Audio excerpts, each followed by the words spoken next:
عام طور پر ہم سب کا یہ مشاہدہ ہے کہ ہر شخص کسی نہ کسی غم، دکھ یا مسئلے کا شکار رہتا ہے۔ ان مسائل کا حل کیا ہے؟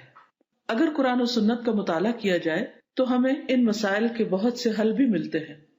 مثال کے طور پر نبی صلی اللہ علیہ وسلم نے رات کے وقت آنکھ کھلنے پر ایک دعا سکھائی اور ساتھ ہی یہ فرمایا کہ جو شخص اس دعا کو پڑھے اور اس کے بعد دعا کرے یا اپنے لیے بخشش مانگے تو اس کی دعا قبول ہوگی۔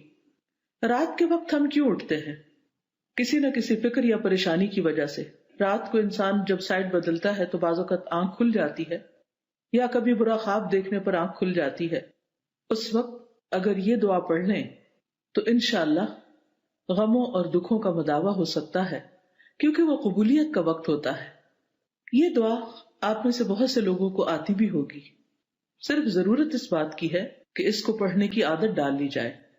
دعا ہے لا الہ الا اللہ وحدہ لا شریک لہ لہ الملک ولہ الحمد وہو علی کل شیء قدیر الحمد للہ وسبحان اللہ ولا الہ الا اللہ واللہ اکبر ولا حول ولا قوۃ الا باللہ۔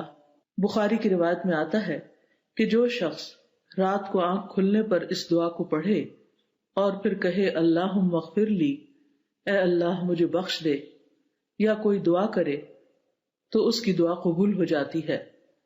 اور اگر وہ اٹھے، وضو کرے اور نماز پڑھے تو اس کی نماز قبول ہو جاتی ہے۔ ہم میں سے کوئی ایسا نہیں کہ جس کی رات کے وقت آنکھ نہ کھلتی ہو، جس کو دعا کی قبولیت کا شوق نہ ہو، جو کسی مسئلے کا شکار نہ ہو۔ اس لیے رات کی ان گھڑیوں کو غنیمت جانیں، اس دعا کو پڑھنا نہ بھولیں۔ اللہ تعالیٰ آپ سب کا حامی و ناصر ہو۔ السلام علیکم ورحمۃ اللہ وبرکاتہ۔